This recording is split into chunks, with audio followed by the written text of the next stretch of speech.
Sure. Okay, now that we're calming down.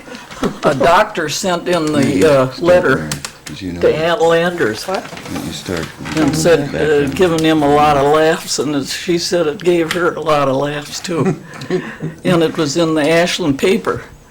That one was? Yes, this letter to Ann yeah, Landers was the night before, or the day before yesterday. Well, we have to calm down now and tell stories that aren't quite so funny. Oh, God. Yeah, now, the tape's on, bud. You don't have to panic. We're just going to sit here and talk, okay? Except John's going to ask you the questions, and I'm just going to tell him when he's right or wrong. You can relate to that, I think. Oh, sure. Okay. Sure. So why don't you just go into your regular? Well, I'm just going to start from day one here. When did you both first come up here? And or when did your folks come here? And tell a little bit about that. Well, the cottage was built in 1902. And where was that? On Sand Island. The Inch Cottage. And, of course, my mother and father enjoyed it from that day on. And as we came into the world, we came up here. Well, what made them come up there and build a cottage on Sand Island? My grandfather built the place. He was mixed up with the Indians over here at Odena. What was his name? His name was Sam Camel, and he was a friend of Bayfield. Now Bayfield was the fellow that developed Cancella, and through this acquaintance, the Sam Camel bought this land adjacent to Cancella and built this cottage. And of course, we've been coming here since its inception, practically. And what do you mean your grandfather was mixed up with the Indians over He was there? he was the superintendent of the Indians out there at Odena. Yeah, I forget their title, but that's practically. Indian agent. they Yeah, called an it. agent. Uh-huh. That's right. Better, thank you. And Excuse me. you worked from the day one. Any place on Sand Isle takes constant maintenance if you want to stay there a few years. So how old were you when you first went out to Sand Island? Oh, I suppose I was 3 or 4 years old, just a baby, maybe younger than that. Maybe two. Yeah. Because the family came up here, and of course, Mother brought us all. And that would have been what year? Well, that would have been in about 1908, 1909. So I was born in 1906, so I'd be 2 or 3 years old when I first. That came makes up you 82 now, or close to it. here. Yeah. Look like about 62. Well, thank you, sir. Thank you. But my mother would pack us off. That is Sam, my brother, and I at the 1st of May, and we'd leave for Sand Island. Now, that was before the cottage would be open. And we'd stay with the Hills. And we had a nice room above the root cellar. And, of course, Mrs. Hill's meals were just out of this world, so it was wonderful. And Mr. Hill took pains to teach us how to farm. And he had, as I remember it, 7 milking cows. And he taught us how to get our head in between the knuckle, the joint of the cow's hind leg and its body. And you had to keep it in there tight as you were milking so that you didn't get that foot coming through there to kick that pail over. Although in our days of learning, we lost a lot of milk. But in either case, we learned how to milk. We weren't too proficient. I mean, we couldn't get the last out. He'd have to come in and give it the last few jerks. But we knew how to milk a cow. And to milk a cow in Hill's barn with all those flies working on both cows and ourselves was really an ordeal. And I can always remember, first you had to wash the udders, and he had a bucket there with a rag in it. And I swear it was the same bucket, the same rag, year after year. But no one got sick. But it was, then we had the hay. We learned how to pitch hay, and of course the greatest day of all came when the weather began to threaten, and this hay was ready to put in the barn, and it couldn't go in there wet. So he'd come up, and even I can remember Mr. Hill coming up to our cottage, and even to interrupt us at the dinner hour, that we had to come down and pitch. That was pitch hay. That was my brother Sam and myself. And of course, that made us feel extremely important. That, oh boy, we're it here today. But How old would you have been when you were doing this kind of stuff? 9, 10, someplace in there, I guess. Yeah. But you were only spending summers on the island then? That's all. Is that true? Where were you living the rest of your... Hudson, Wisconsin is where we were born and raised. Right. So how'd you get to Sand Island each year? Well, I mean, first we leave take the Hudson. train. Yeah.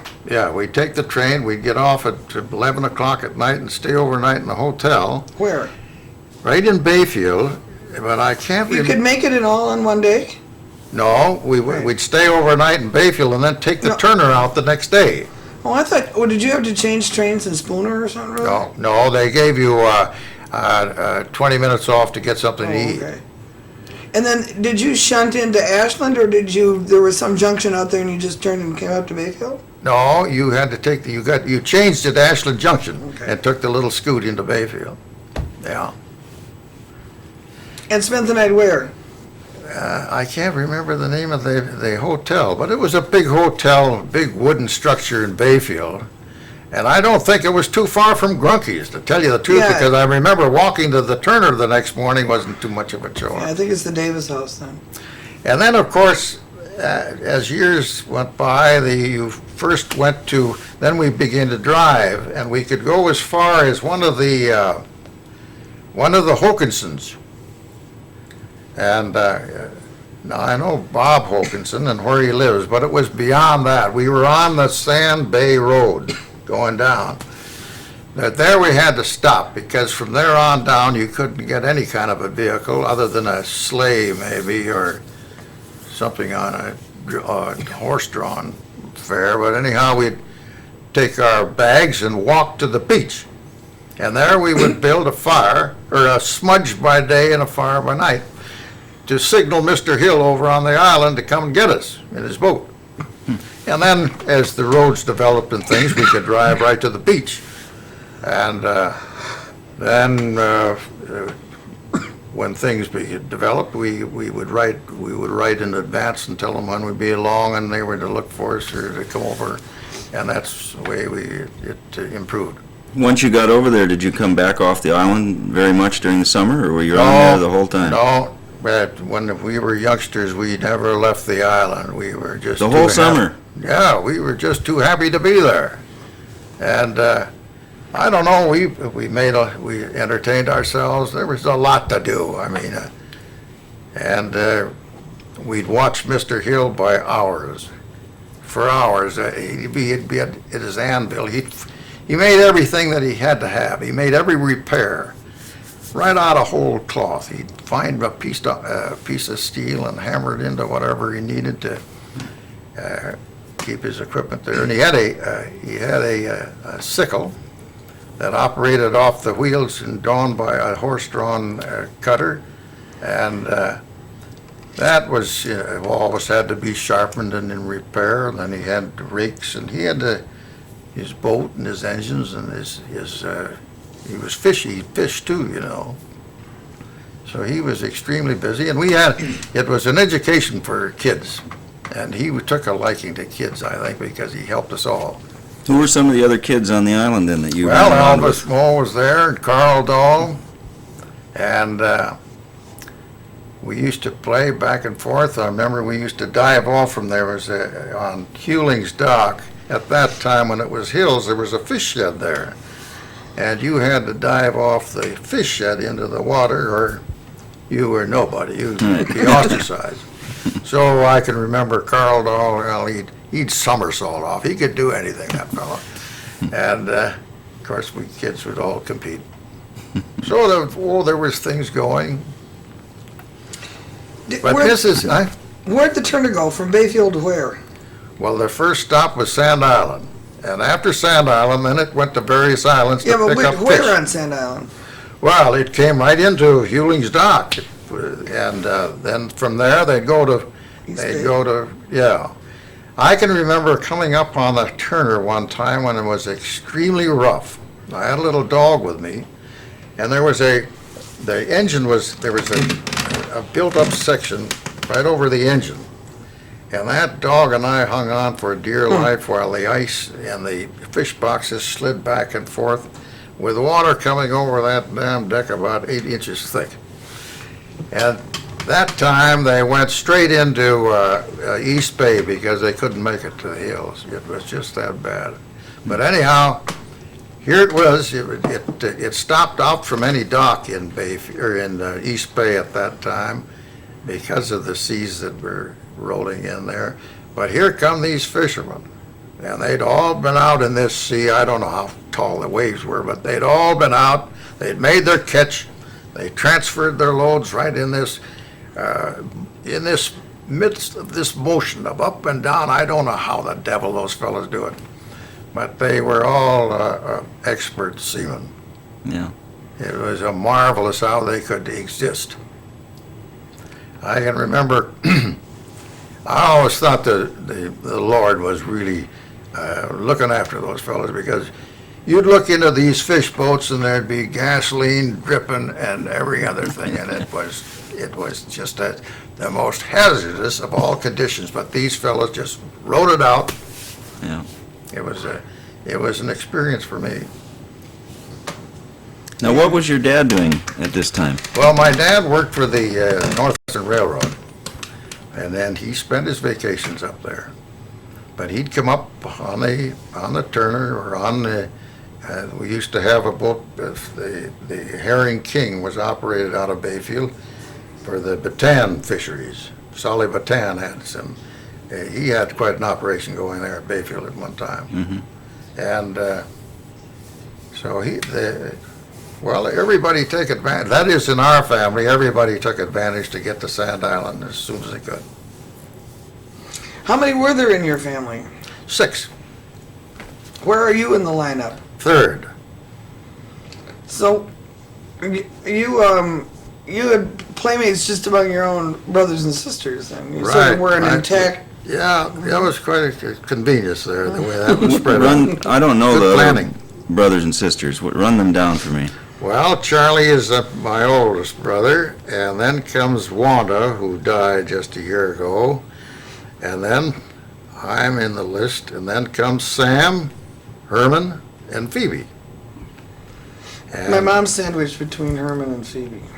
Okay, so she got in on the tail end of this. yeah, I think they were both in the same class at Carleton, weren't they? Yeah, I think so. Okay, now it's. Dorothy, why don't we pick up what you were saying about the kids in East Bay and so on? Well, in 1934, I had finished college, and I was going to be teaching high school, but Clyde wrote me, and he worked in Milwaukee in those days, and he said he'd come up to Hudson to get me and take me down to Stoughton, Wisconsin, but would I mind going out of my way to Sand Island? And I didn't mind at all. And the strange thing is that when we were at Sand Island, Mother Jensch wanted to promote our romance, so she thought she should get us away from the mob at the Inch Cottage. There were at least 16 people at the Inch Cottage, and so she sent us to Madeline Island. And you know, in the Depression, Madeline Island was so depressed. There wasn't anything going on in Madeline Island. There were a lot of cottages that were just closed up, and you just felt terrible driving around Madeline Island. And so after we drove around where we could in Madeline Island and ate the lunch that Mother Jensch packed for us, we went back to Sand Island where there was all kinds of activity. And every year that we went, there was more activity at Sand Island. And Was that your first trip to Sand? 34 was the first, but then I went practically every summer for a while, except when I went to Europe. I missed out one summer. But then Well, when were you two married? 38, the same time that Betty and Bill were married, 1 month later.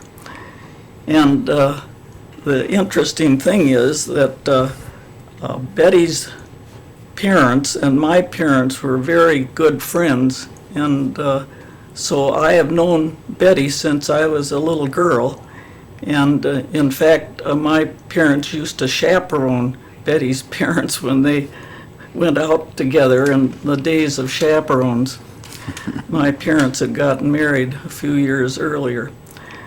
But my parents and the Jensch family were good friends, so I think they all promoted our getting together. And so I would often go up to Sand Island, and around that time, Fred Anderson came up to visit Mother Jensch, and he decided that he liked this old resort, which was Bayfield, as Clyde called it, and he bought that from Mother Jensch. She had bought it so nothing would happen to it, and Fred Anderson bought it and made it over.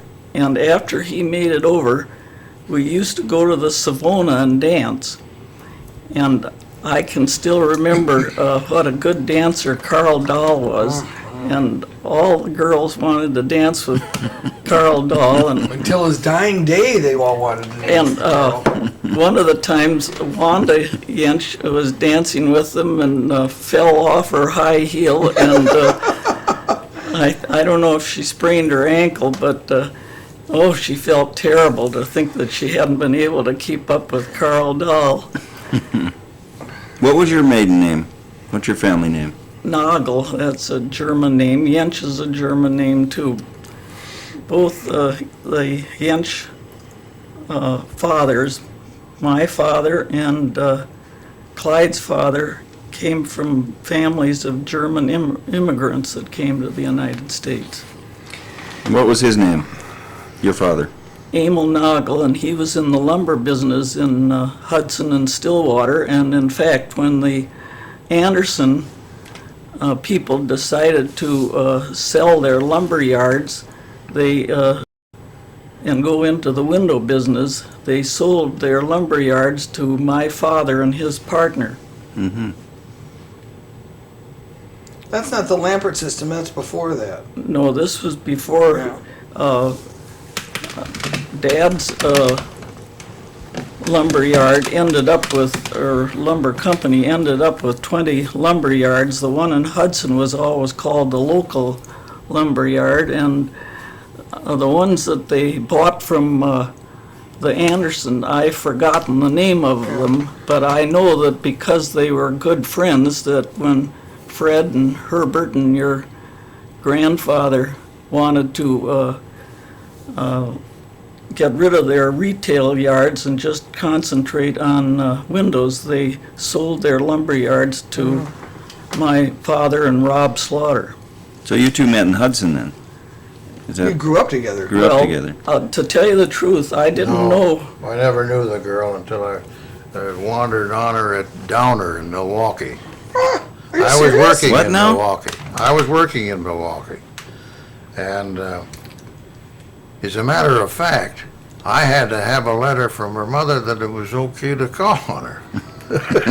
That's how strict the rule was in those days. Incidentally, getting back to this Carl Dahl dancing, that dancing that Carl Dahl did was in rubber boots. Yeah. And he was still as graceful as a bird. Oh, yeah. They're like Wellingtons. They never took them off. Yeah. I want to get back to the bit of Cancella and what was it ever functioning when you were a kid? Oh, definitely. Oh, So talk to us about that. Tell us about what Camp Stella Well, was like in those days. It was a series of tents that were built on wooden platforms. And I can remember the canvas in those years weren't too good. They always had a fly over the tent as additional protection against rain and storm. And they'd have their troubles with the squall. Oh, But boy, I these people came up to get some relief from hay fever and asthma. And they had entertainment there. And they had. Where was the entertainment? Well, the entertainment was actually it was right behind the Charlotte Phipps cottage. You remember where they built a little cottage out over the lookout. almost cantilevered Yeah. out? Well, it's on your way. It's between the Anderson Camp Stella and Hewlings. Yeah.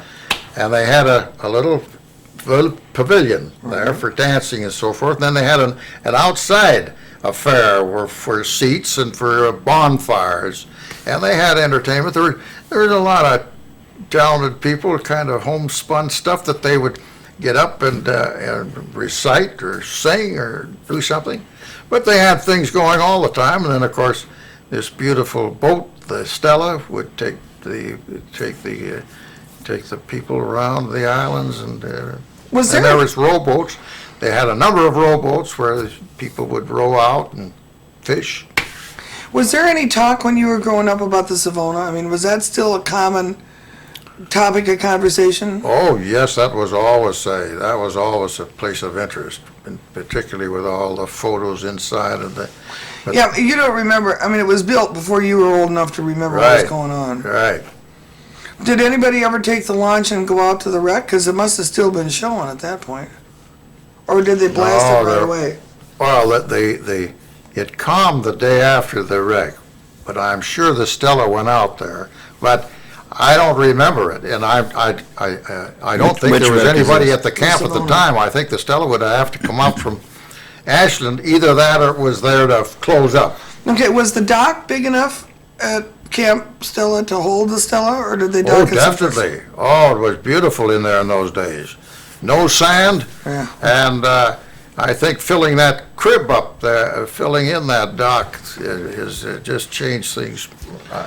But anyhow. Did you have a dock in those days, or where did you guys we had a makeshift deal that we built ourselves. It wasn't anything of a professional nature, but it served for. We didn't have we had a rowboat or something.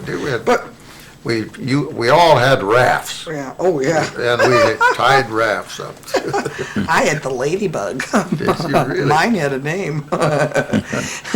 But when you came up with the lock, stock, and barrel, the family came in the spring with all of their gear and stuff like that.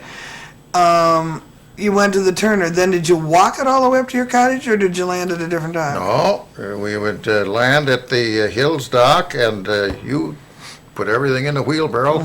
Sometimes, I think, though, that Hill on a stone boat would bring up some of the heavier projects, yeah.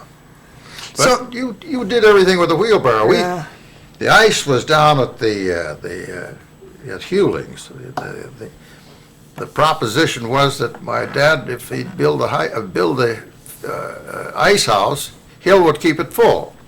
And, it was a godsend, you know. And you'd have to, it was a chore for us, and we all took a hand at it. We'd fill the wheelbarrow with ice and start up, and you'd lose your load before you'd get home, of course, because of the undulations in the paths and so forth. But anyhow, it was quite a deal. And then we'd break it up. We'd have ice cream where we had to churn it, you know. did you eat all your meals as a kid in the big house, or did you eat down at Hills once in a while? No, we never ate at Hills. We always ate up there at our cottage. Yeah, we ate when Sam and I would come up early in the spring. We lived there and ate there. But Mrs. Hill would, if we could get in her kitchen when she'd just bring that bread out, I'll tell you, she'd put on strawberry jam. It was delicious. Yeah, this kitchen of Mrs. Hill's was just immaculate. And when this milk came in, it was there was, it was treated with a precision of a doctor. The cloths, the white cloths came down off the separator. All the utensils, or the collecting pans and things, were just still warm from where she'd steamed them. And then we'd put this milk through the separator, and you'd turn it on both sides, see, and if my brother didn't keep up, I'd holler at him, and he'd holler at me if I was let up. Anyhow, and then in this same kitchen is where Mrs. Hill would lance our boils and take out slivers and lance the blood blisters, you know, that where we'd stub our toes or where we'd ram a sliver up into our foot from the dock. And, she did that for everybody. It was just, that was part of Mrs. Hill's charm. Yeah. She just took care of all of us. Amazing. When I went to the Jensch's cottage, in those days it was easier to get help than it is now, and this is when the Hewlings and Andersons first went up to the Jensch's too.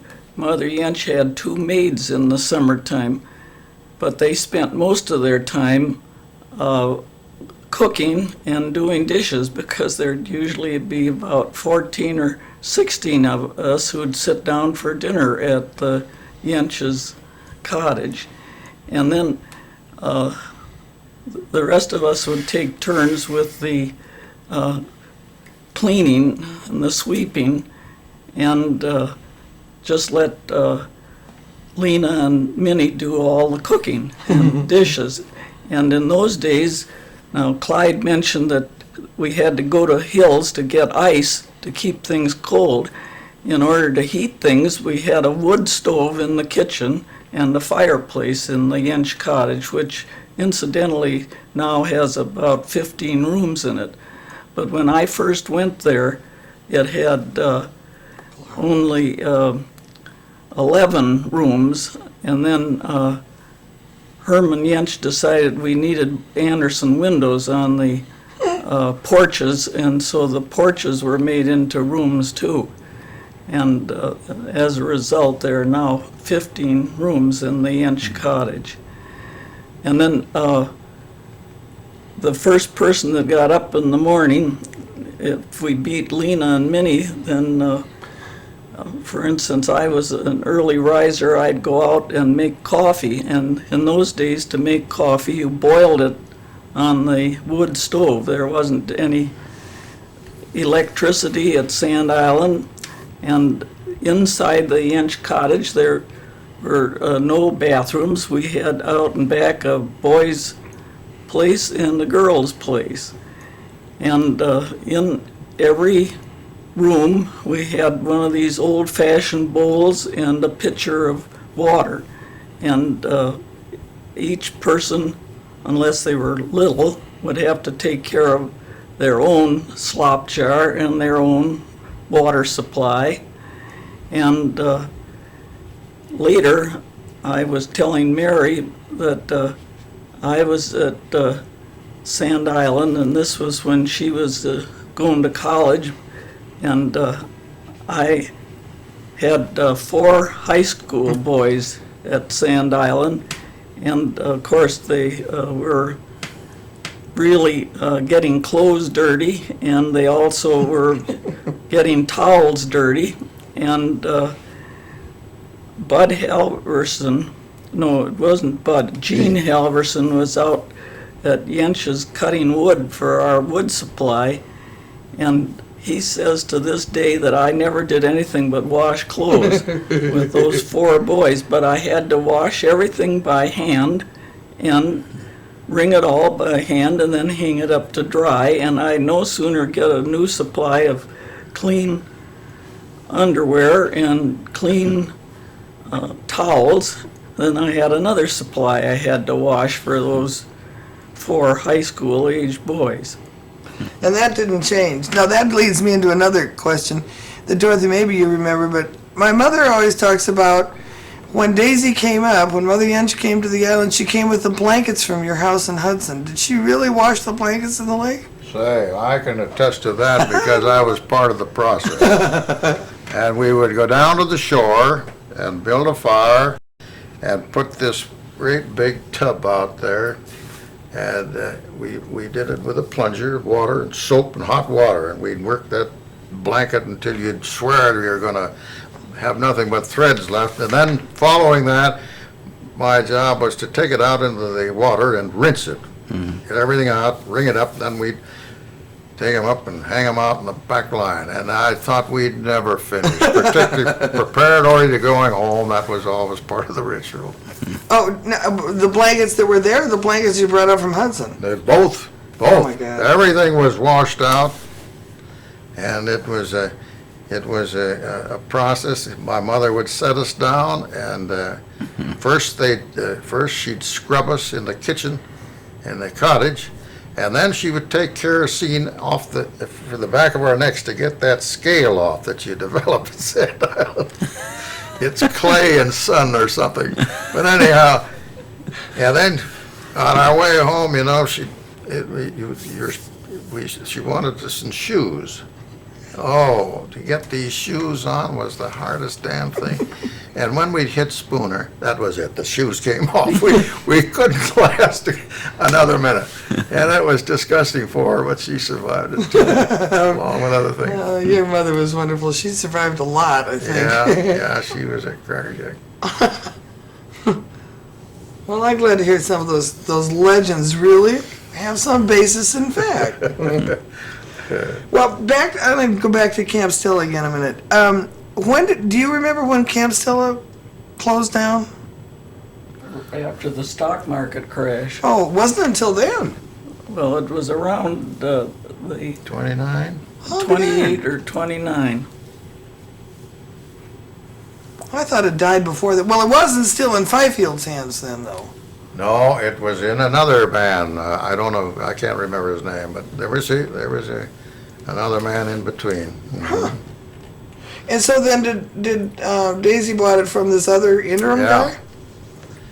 I think it got into the hands of the bank. And, yeah, that could be. And, I don't think my mother owned it very long before. Well, Isabel bought it, really. But to begin with, when I went there in '34, it was still in Mrs. Jensch's hands, and it was definitely closed up and not in good condition or anything. And it wasn't until Fred and Isabel came that it was fixed up. Do you ever remember meeting Byfield?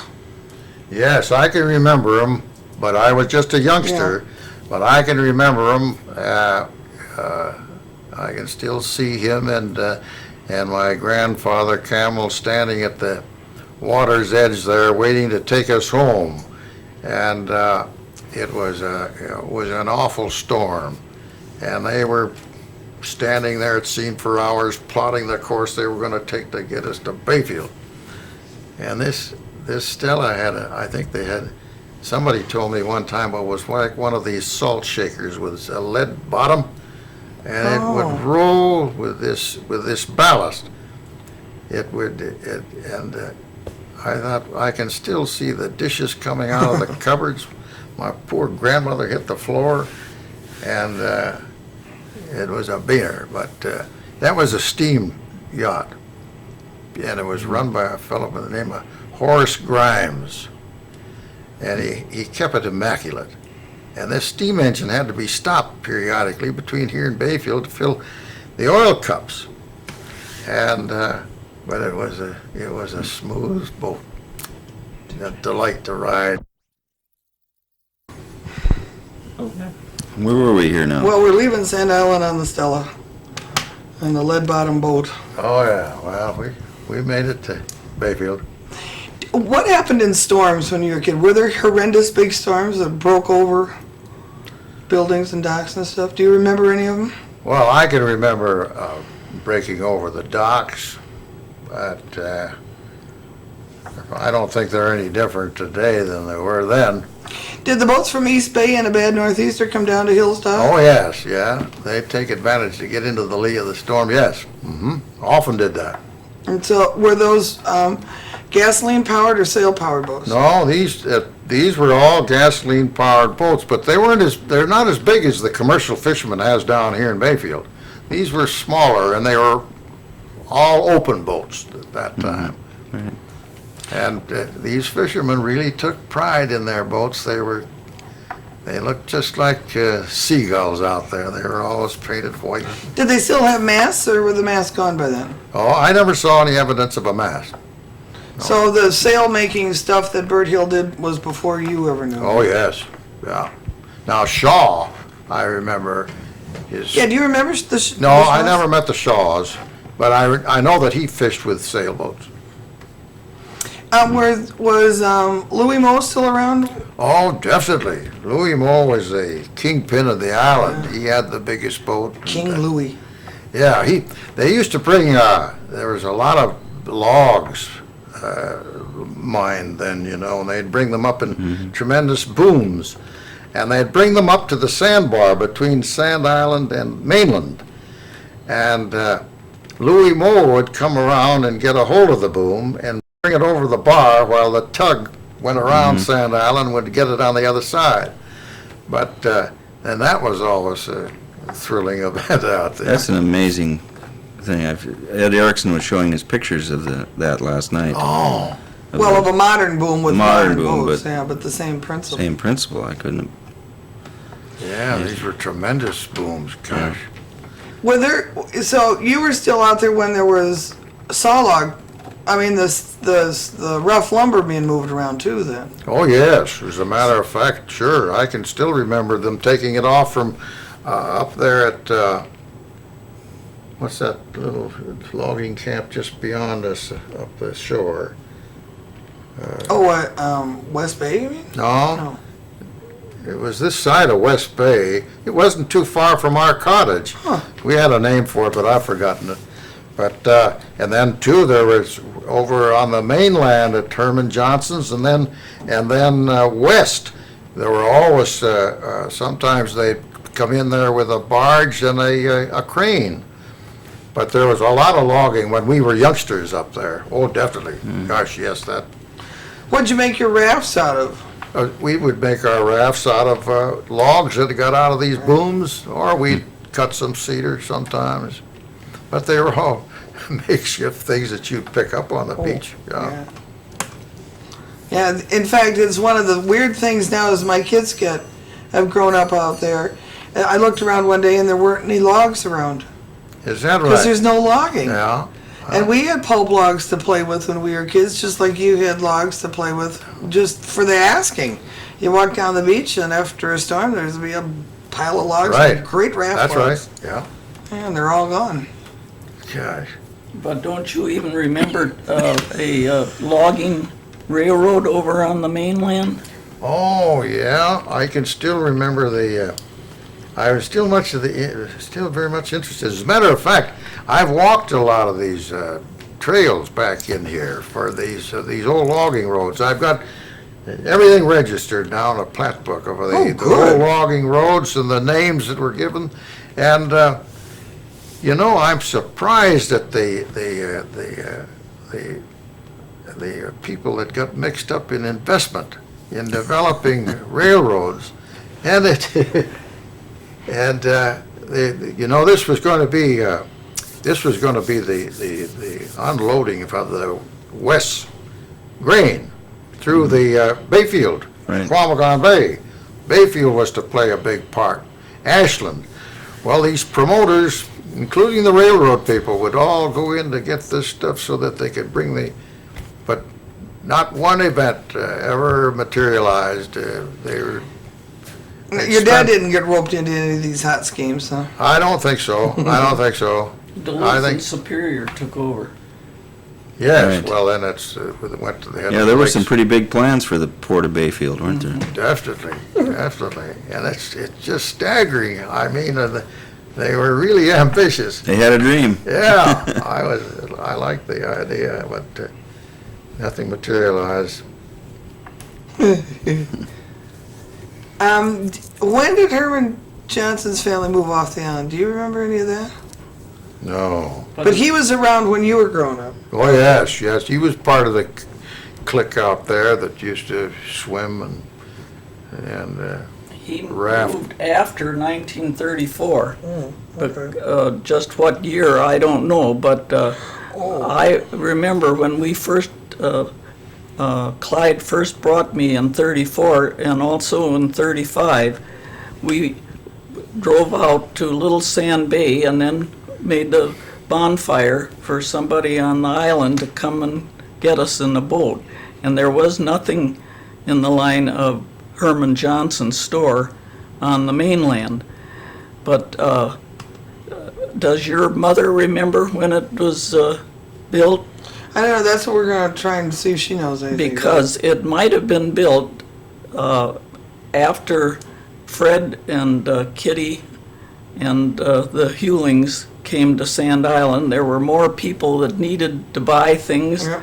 and so that Herman Johnson and his wife developed that. Yeah. And there were a few years that during the Second World War that we weren't able to get up to Sand Island. Nobody had any gas. My husband was too busy in Milwaukee, and I had a couple children and was too busy to come up. And so I definitely remember that after we could come again after the war, then Herman Johnson had a store Yeah. on the But mainland. Wilkinsons were there for a long time, right? Yeah, yeah, they were fishing off that. And, Did you ever go out with the fishermen when you were a kid? We went out with Mr. Hill when he fished with pond nets. Yes, we'd go out with him, but I never went out with Carl Dahl when he was fishing, or his father, or the Hansons, no. But I can remember I can remember when he would have to, when Hill would come back to make a separate trip. The fish were in such abundance, they had just shoveled and fill up this boat that serviced net. He had another self-propelled deal, but you'd serviced your net with a Pond pond boat. And the red-meated trout. I don't know if you can get red-meated trout anymore, but we Very used, that rarely. was the staple. It was a beautiful, tasting fish. And my mother could plank a whitefish that'd make your eyes swoon. It was, and it's pretty difficult to get those fish now, I guess. No, your mother was a teacher, right? My mother? Yeah. I just remember her as a mother. I think she did teach She for a while. taught That's for 1 right. year and then got married. Yeah, because wasn't she Grandpa's English teacher, I think, way Well, back? For 1 year, For 1 year, because yeah. she finished at the University of Wisconsin and then taught for 1 year and then married Charlie Inch, so the teaching didn't last. Well, I have great visions of her going down to the Anderson's dock to go swimming. I can see her just as plain as day coming down your path in that black bathing suit that had to be 150 years old, and her towel over her arm and her little rubber slippers on. Her little rubber beach shoes, and she was hot-footing it down. Well, now, before that, we used to go to Hill's Beach to swim. And Hill had a rope from the twine shed out to the pile driver, which was always anchored. Ah, are you serious? Yeah, now I can remember it. Then, when the Bayfield dock was into at the time, and that water was open, there was a terrific current. And my grandmother, I don't know how old she was, but she used to hold on to this rope, and that current would just carry her out horizontally in the water. And one time, by God, she let go. And fortunately, my dad grabbed her, or we would have been out without a grandmother. It was quite an exciting day there for a while. Oh, yeah, because we've strung ropes from the pile driver. When Jackie Erickson puts his pile driver in the bay, the rope goes off the shore, and the kids either swing on it or play on it or whatever. Yeah. It doesn't change. No. In front of the Inch's cottage, it's very rocky. And so after the Hewlings built and had 2 children, the rest of the children at Yench's were thrilled to death. They were invited to Hewlings to go swimming. And besides, the Hewlings had all the sand, and we had all the rocks. And I remember that there were numerous family dogs that bothered people, and Phoebe Jensch came up one year with a poodle, and our boys didn't want to be bothered with the poodle, so they'd shut the poodle in the cottage and leave for Hewlings. And then later I'd look around, and the dog was mad because he'd been left behind, and he chewed up all the socks in all the boys' underwear because he'd been left behind. And then the Hewlings got a boat, and our boys just couldn't stand it. If the Hewlings had a boat, they should have a boat, and they had learned to water ski from Bill Hewlings and family. And so just as our children were getting to the age of going to college, and we should have been putting all our money into a college fund, Peter talked us into buying a boat. And the first thing we did with it was it was one on a trailer, and we came up to Sand Island, and the young people had a marvelous weekend, and Wanda Harris's daughter Phoebe was with us, and Mary Rice had a party, and it was the most outstanding weekend. And some of the adults weren't along. In fact, my husband wasn't along. And when we were driving back, I had Peter, Tom, Warren, and Phoebe Harris in the car, and Tom was driving. And Warren, fortunately, he was the youngest member of the family, quite a bit younger than the rest of them, and he was hanging over the back seat of the car, and Tom had too good a time at Mary's party. He started to go to sleep driving, and Warren woke him up and saved us, or we would have all crashed down near Wisconsin Rapids someplace. And Warren, from the time he was a real little boy, he was always quiet and was always interested in how the boat was running and how the car was running and fixing everything. And if it hadn't been for his waking Tom up and grabbing the wheel, we would have all been killed. It's amazing. When the cottage was built, did you put a well in then, or did you get it out of the lake on a bucket? No, Or how did you get water? We always rented up with a bucket from out of the lake. And then always maybe late in the 40s that my mother had a well drilled. Okay. And, Explain how that bucket system worked, because that was wonderful. well, we had a wire. It was a braided wire, maybe about a ½ inch diameter. Went from up on the bluff, up on the level of the cottage, down into the water where it was attached to a big stone.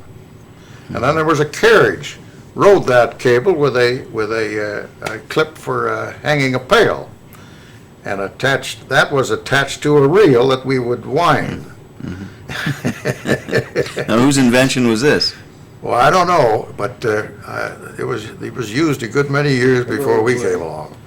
But anyhow, we'd let this damn thing wind down. We had a few dock spikes in there to give it some weight, so the course going down wouldn't hold you up, and that thing would take off and hit that water and fill up, and then you'd crank it back up. Right. And you had a stick to use as a brake against the periphery of the reel, and that you'd start with, and that would fly out of your hand on occasion that the whole damn thing would unwind. But that's the way we'd have to tote it. And Cancella did it that way. Now, how did Hills get water? Well, Hill had a yoke that fit over the back of his neck and shoulders, and he'd bucket 2 buckets at a time. But Cancella had a pump, gasoline-driven pump. Really? Yes, and they had a structure back there with a water tank. Then Oh, yeah. from there it was gravity. But no, they had a beautiful gasoline-driven pump. And this pump house was right over this open part in that dock. Oh, for heaven's sakes. Yeah, well, it was a dandy installation. I never knew that. There were some people who would come to visit Mother Jensch who didn't want to drink the lake water. And I think it was in the late 30s that Mother Jensch had that well put out in back of the kitchen so that if there were people who wouldn't drink Lake Superior water, we could run out and back and get a pitcher full of water. We go through this still. It's the funniest damn thing because people assume because they're drinking water from the kitchen and that pump that's in the kitchen that they're drinking well water. And so if they really seem agitated about it, we don't say a word. We just let them think they're getting water out of the well. The rest of us know perfectly well it's a pipe over the bank. You know, getting back to drinking that milk from the cows up there, if anybody would see that today, they'd throw their hands up. My, don't you have a drink or a milking parlor? You know, these up to date and fancy barns, and Yeah. but I don't know. It seemed as though somebody was looking out for us because I don't think anybody ever got sick. And this barn, I'm telling you, was it had to be black because there were these flies, and the poor dog would be driven wild by them until Hill would tar his ears. His ears were just like boards, but that's the only way the poor thing could survive. It couldn't protect itself there, but he could help himself otherwise. But I forgot now what I was starting to tell. What was the barn made out of? Wood. Not Wood. logs. Huh? Was it boards or logs? No, it was boards. It was cut lumber, and but it was dark, and it wasn't surgically clean all the time. Did anybody have horses out there then? Well, he did. He had a team of beautiful horses that pulled the hay and all the plows and they rake and the sickle. Yeah. Did he have pigs too? Or- Yes, he had pigs. He had And pigs and chickens. Pigs and chickens, yeah. And then he had a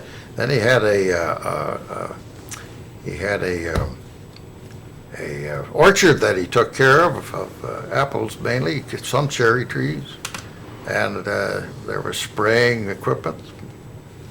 Yeah, he whistled incessantly. This Bert Hill.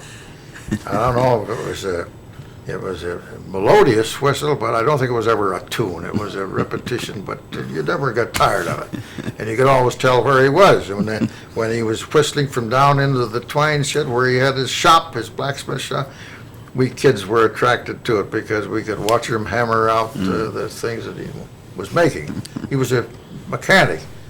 They all were mechanics. Did you They all ever- had to help themselves. Did you ever see him do any photography while you were out there? No, I never saw him do anything of that nature. And then, of course, he ran a post office, and at one time we had a telephone line to mainland, and he had a little store where we could buy candy bars, and then in connection with the store was the post office. In the store, were there honest to God store counters or was it just a cupboard with stuff in it? No, there was a counter there with enclosures for things, sure.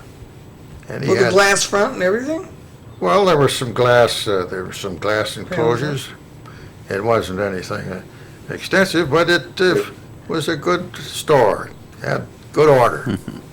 Now, what was he? Oh. Now, who's all in this picture, Dorothy? The Jensch's and the Hardings, who were from Hudson and were visiting. And Elizabeth Harding was my age and went to Milwaukee Downer College with me, and then she graduated from the University of Minnesota and I from the University of Wisconsin. And where's the picture taken? In front of the Inch Cottage at Sand Island. Quite a crew here. And Flag is flying in the background, too, I see. Yeah, Up in the trees there. starting on the left, on the right. The third one in is Clyde, right? here. Yeah. And Charles Harding graduated from Hudson High School. And one of with, those guys is Sam, and I forgot which one. One is Sam and one is Well, I'll have you Clyde. tell us that in a minute. As soon as... And I got Phoebe and Wanda. And Look on the monitor there, how Mr. Clever that fellow. Okay. Yeah, I shot it from right to left. Okay, tell us now who's from Right you to shot left. from what? Right to left. From right to left. This is, Now you mean starting over Yeah. here? Yeah. Sam Inch, Clyde Inch, Charles Harding, and then Wanda Inch and Mrs. Harding, and down on the ground with the dog are Elizabeth Harding and Phoebe Inch. Then Mr. Inch, no, that's Mr. Harding. oh, excuse me. Here's Mr. Jensch over here. Well, I mixed up.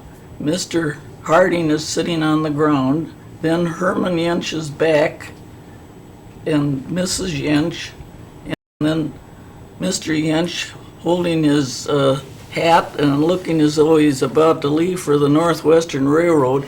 And look at that thing, Mary, that's where they were pulling the water up. oh yeah, right. Well, it's still, or it was still there most of the time I was growing up. Oh, there it is. Yeah. Okay. Now, what about this one? Here. Well, that's over at East Bay, isn't it? Yeah, Now, who are all of those? well, now, we don't know all of them, but I can tell you that the fellow sitting here is Louis Mole. Mm-hmm. On And, the far left there. yeah, and he's looking at this calf, trying to figure out if it's a male or female. And up here, I think this is Uncle Oliver, the caretaker at Camp Stella. The far right there. Yeah, and this fellow's Fred Hanson, and this is Mr. Dahl. And I would guess that the picture was taken in about 1902 or 4, or someplace in there. Right. And Hanson was the grandfather of Freddahl that you maybe have met. Yep. He is retired and lives here now. And his mother was a Hanson. Right. She grew up on Sand Island too. Yeah, we've talked to Mhm. him.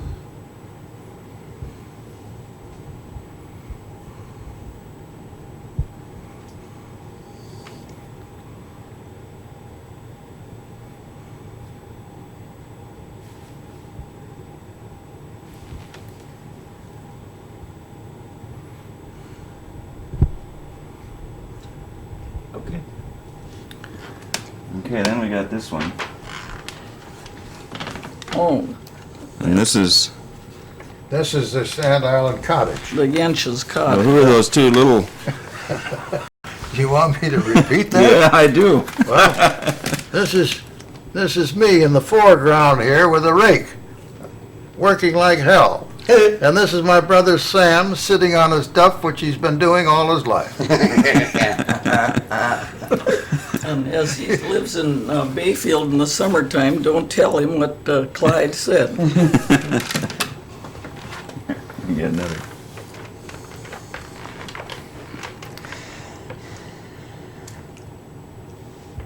Did Warren find that picture in your collection? No, not nice. And this is in front of your This is cottage. in front of our cottage, yeah. Mhm.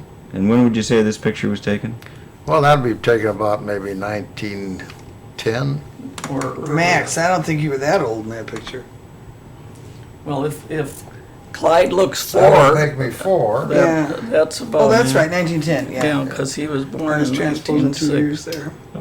I've been working for 3 years then. Yeah. Do you remember when we used to have church in at the Andersons, Oh, sure. and Clyde wouldn't come, Right. and He's always under the building jacking yes, it up. he always was working when he was up at his brother's place, so he never could come to church on Sunday. Well, I'll tell you something, though. This girl Mary here is the fellow that pumped life into Sand Yeah, Island. baloney. Now, I don't, huh?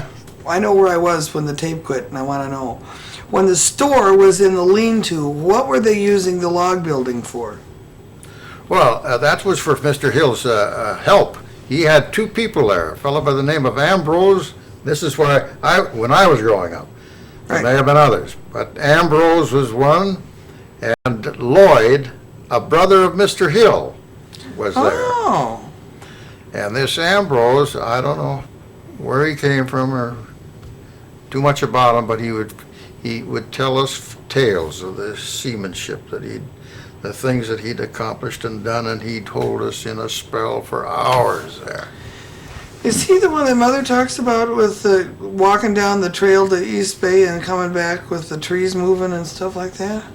Playing pranks? I don't think Ambrose was alive when your When mother got was up? there. No, but she remembers hearing stories about him. Oh, That that. could be, I gotta get Well, into that could be because he was a good storyteller. Yeah. Of the two of them, who was maybe the one more likely to fall for a prank, Ambrose or Lloyd? Oh, I think Lloyd would. Lloyd Yeah. was the I kind think of it was Ambrose efficient- playing pranks on Lloyd that she's heard enough stories about. All right. to talk about. That could be. Okay, now, was Josephine Shaw ever around when you were Oh, there? definitely. Okay, and do you remember where her house was? Yes. So where was it? On the way to East Bay, and I would guess it would be 1,200 yards from where the trail starts at the water before you would turn into her place, which is on the right. She had a two-story modest structure there. Oh, she was a Well, delightful I'll be woman darned. too. Until the professor asked about her, I'd never even heard of her. Oh, yeah. Yeah. Didn't she teach school on Sand Island? No, wait a minute, I don't know that. I know that Josephine Hill taught school. Oh, I'm mixing up Josephine Shaw and Josephine Hill. I'll be darned. So she was around when you were a kid? And, Yeah, yeah, And was she Frank Shaw's daughter. daughter? Yeah. Okay, so she's the same age as Anna, I mean, the same lineup as Anna Mae, the same generation? Yeah, Oh, I'll be darned. That's amazing. Okay, and so when you were out there, the Shaws were all gone, but the Hills lived up on top of the hill. oh, definitely. Mhm. They were the, And was there a building behind, where Warren stays, and then there's a room above that? And then the root cellar was behind where Warren stays, and the remains are still there. Yeah. Was there a shed over that building? I mean, over the root cellar? yes, that's where Sam and I would live when we'd come up early in the Not spring. way out in the front. No, Okay. it was back toward the kitchen. hills. Yeah, Yes, the kitchen, house. that's right. Yeah. And was that just used for sleeping in, or was it used for something else? No, as far as I know, it was just sleeping. And was There that wasn't any front room cooking used? accommodation. No. Was that front room something else? The very front room that, is like right over Warren's room. Oh, Was I don't that- remember that. Okay. I don't remember that. And If you went all the way through the room that you stayed in, what did you run into? Well, we'd come out right above the fruit cellar. Oh, okay. Maybe one in the same room then. It could be. It could be. Because you walked over the fruit cellar for a long time before you got to your little room? No. I don't think so. I don't think so, Mary. I think it was right 'Cause over the I- fruit cellar. Yeah, I've got one picture that I can't find right now that shows the second roof line behind the one that we use in the front for a guest room over Warren's. All right. Well, that's where it was. Yeah. That's where the. But then that makes me wonder how you got into that front room. I don't know. Oh, from up on the level of your kitchen. Yeah. Well, That's yeah, the I way know we the back approached it. one. Not from the sea level. Yeah. Not from the Yeah. water level. No. Okay.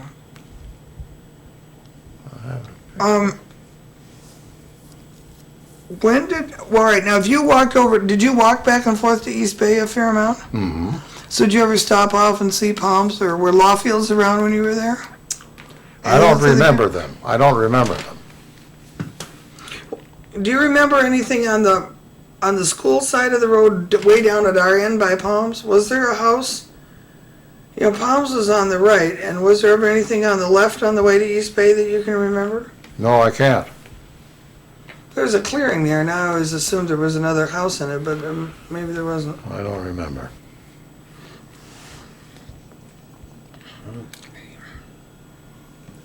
But you went back every summer. Well, I used to go up there every summer until in high school and college when I worked summers. But even then, I'd get up for a day or two sometimes. Sometimes I wouldn't. But no, but the hills and the rafts and the Camp Stella are the impressions that I have of Sand Island. And when did you come back up to Bayfield now? In '83, we built out here, right here. And you moved up from North Oaks then? Yeah. What made you come back? Or come up here? Well, Warren was up here, and he bought this property. And we came up to look at it and fell in love with it and asked Warren if he'd sell it to us. Yeah. Well, we, of course, always... Do you plan on coming back eventually? No, No. no, I don't think we did, but we always loved this part of the world, and the people have been so nice, and the air is good, and I don't know, we just fell in love with it all over again. So we're glad to be here. We don't even leave in the wintertime. You don't? No, we're like Mary and stick it out. We love it that well. When we were in North Oaks, after Clyde retired, For the which time? Third or fourth time? well, in any case, all our three children were a long way away. One was in Portland, Oregon, and one in New York, and Warren was here. And we used to come up here to see Warren, and we'd stay in the Bayfield Inn or the Bay Villa, or one time we even stayed in the motel on Madeline Island after they built that motel over there. And when we'd come, Warren would have us drive around and look at property because he wanted to buy some. And he finally brought us up here and said, had we any good ideas of a house to build here? Well, first we made plans for a house for him and then thought, why in the world are we living alone in North Oaks when we could live with one of our children? And so we designed this house so that Warren can come in the front door and we don't hear him, and he goes downstairs and he has his own room, bath, television, everything he needs downstairs. And in fact, this house is really well built, and I shouldn't tell this in your story, but I had an operation in June, and Warren wanted to know the results, and he came here at 9 o'clock and opened the door with his key, and there wasn't any sign of life, and he walked in our bedroom and said, "Are you both asleep?" And neither one of us answered him, and he left.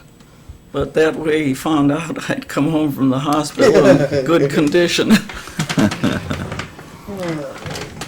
But does he live here part of the year then? No. He's always on the island, isn't he? Is Mary's brother. Right. Yeah. He my baby belongs brother. more to the Hewlings than he does to us. I always see him out. He's always out on the island.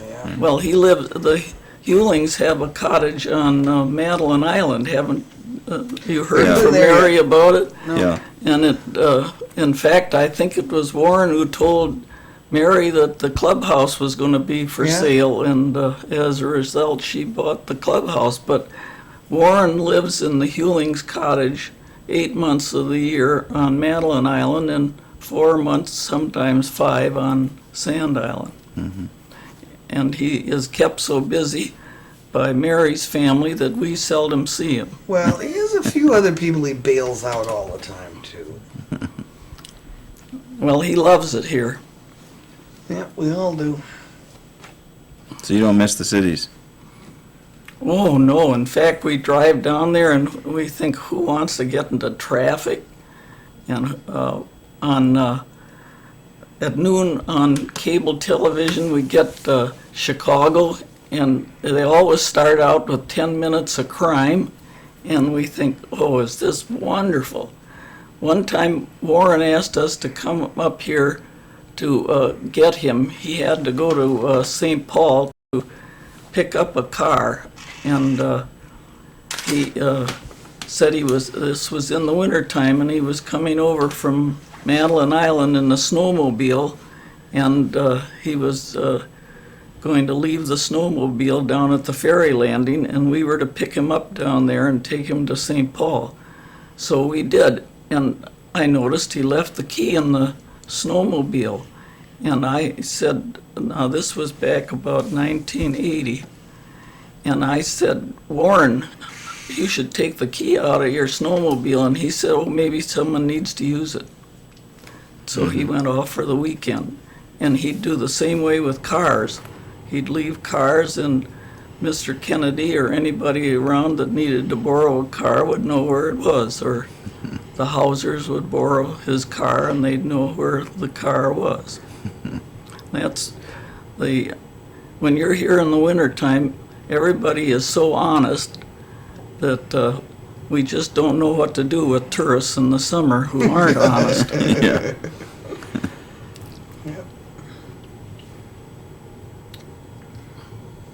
Well, Mary, anything else here that we're Well, I lost missing? my train of thought at that last tape change, so the hell with it. How about you two? You got anything more that you've forgotten to